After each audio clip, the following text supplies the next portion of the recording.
Everyone, नमस्कार सभी को। आप सबका स्वागत है अपने यूट्यूब चैनल मोनिका मैम जी के एकेडमी में। आज हम डिस्कस करेंगे, कल हमने डिस्कस किया था रीड पेपर है 2015 का, लैंग्वेज सेकंड थी हमारी हिंदी।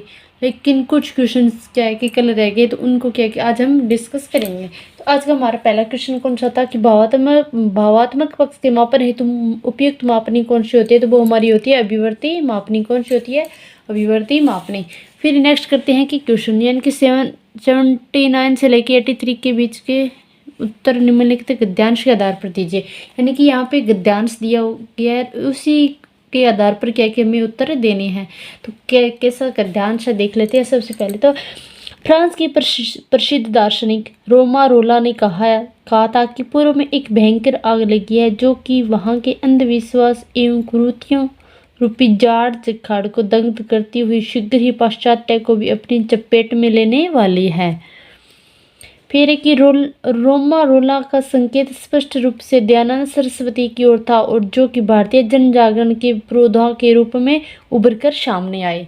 इसका पहला आंसर, पहला क्वेश्चन कौन सा है कि अंधविश्वास में। पहला क्वेश्चन है कि अंधविश्वास में समास है। तो अंधविश्वास में कौन सा समास है? क्रमधारय है। कौन सा होगा? क्रमधारय है।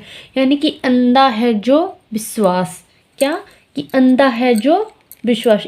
क्रमधारय समास में क्या होता है कि द्वितीय पद क्या रहता है? प्रधान, और दोनों पदों के मध्य क्या है कि विशेषण और विशेष्य का संबंध पाया जाता है। विशेषण किसे कहते हैं कि विशेषता बताने वाले को, और विशेष्य कौन होता है कि जिसकी विशेषता बताई जाए वो शब्द क्या होते हैं?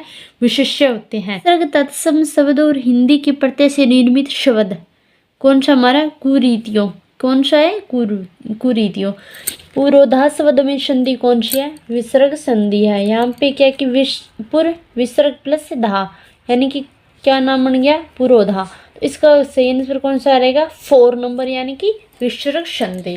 फिर नेक्स्ट क्वेश्चन करते हैं कि निम्नलिखित में से तत्सम शब्द है। निम्नलिखित में से तत्सम शब्द कौन सा है? तो इसमें कौन सा शब्द होगा? संकेत।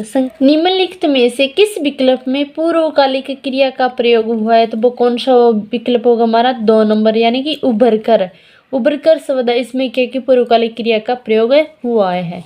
फिर नेक्स्ट क्वेश्चन करते हैं हमारा कि दूसरा क्या दिया गया है? इसमें काव्यांश दिया गया है। क्या दिया गया है? काव्यांश। इसमें क्या क्षमा सोबती उस बुजुर्ग को जिसके पास ग्रल हो, उसको क्या जो दंतहीन विष रहित विनीत सरल हो, 3 दिवस तक पथ मांगते रघुपति सिंधु किनारे, बैठे पढ़ते रहे छंद अनुन्य के प्यारे प्यारे। उत्तर में जब एक नाद भी उठा नहीं सागर से, उठी अधीर ददक पुरुष की आग राम के शरण सर से, सिंधु दे ध्रय त्राही त्राही करता आ गिरा शरण में, चरण पूजा दास्ता ग्रहण की बंधा मुंड बंधन में, सच पूछो तो शेर में ही बसती है दीवती विनय की, संधि वचन संपूज्य उसी का जिसमें शक्ति विजय की। तो इस ये क्या है कि काव्यांश दिया गया है। तो इस काव्यांश से कैसे क्वेश्चन पूछे जाते हैं तो वो देख लेते हैं। सबसे पहला हमारा क्वेश्चन कौन सा होगा कि उपयुक्त काव्यांश के प्रथम चरण का भाव क्या है। यानी कि उपयुक्त काव्यांश है, इसके प्रथम चरण का भाव क्या है? इसके प्रथम चरण का भाव देखें कि क्षमा शक्तिशील को ही क्या शोभा देती है, यानी कि क्षमा शक्तिशाली को ही शोभा देती है। इसका 2 नंबर ऑप्शन क्या रहेगा? राइट रहेगा। फिर नेक्स्ट क्वेश्चन करते हैं कि तीसरे और चौथे चरण का केंद्रीय विचार क्या है। यानी कि तीसरे और चौथा चरण है, उसका क्या है कि केंद्रीय विचार क्या है? तो वो केंद्रीय विचार होगा अनुन्य विनय से दुष्टों को नहीं समझाया जा सकता। यानी कि 1 नंबर ऑप्शन क्या रहेगा इसका? Right answer. इस काव्यांश की भाषा है माधुर्य गुण युक्त, किंतु अंत तक पहुँचते पहुँचते ओजपूर्ण है, अति सरल है, कठिन है, समझने में दुष्कर है, विषय वस्तु के प्रति प्रतिकूल या विपरीत है। तो ये क्वेश्चन क्या है कि इस क्वेश्चन का मिला था सभी को बोनस, यानी कि इसमें से कोई भी विकल्प है वो सही नहीं है।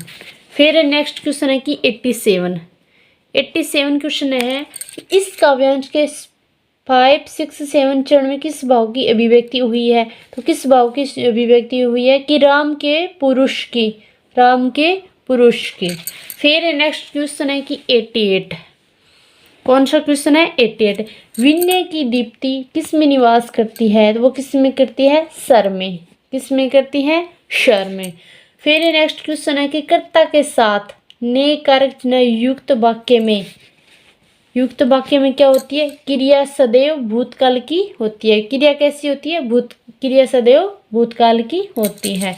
फिर नेक्स्ट क्वेश्चन है अंतिम हमारा आज का, ये पेपर था रीट 2015 का और भाषा थी हमारी लैंग्वेज सेकंड हिंदी।